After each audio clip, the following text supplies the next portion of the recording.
Okay, Assalamualaikum. Ini cara-cara untuk menggunakan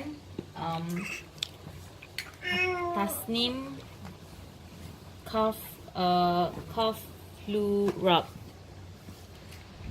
untuk bayi yang berusia 6 bulan lah, yang dah boleh menyarap. Boleh sapu di bahagian belakang leher tengkuknya dan juga di badannya.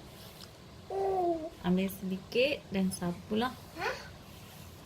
Ini boleh melegakan dan melancarkan pernafasan bayi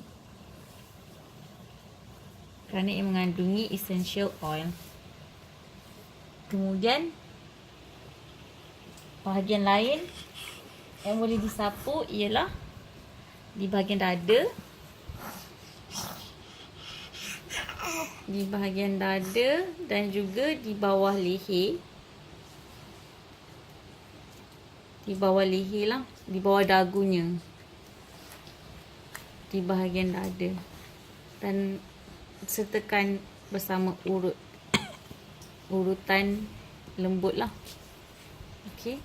Tapi untuk bayi, untuk budak yang lebih besar boleh letak di bahagian hidung sedikit lah.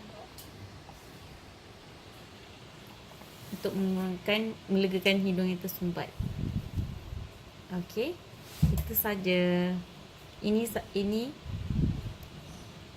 untuk kegunaan cough flu rub balm Tasnim.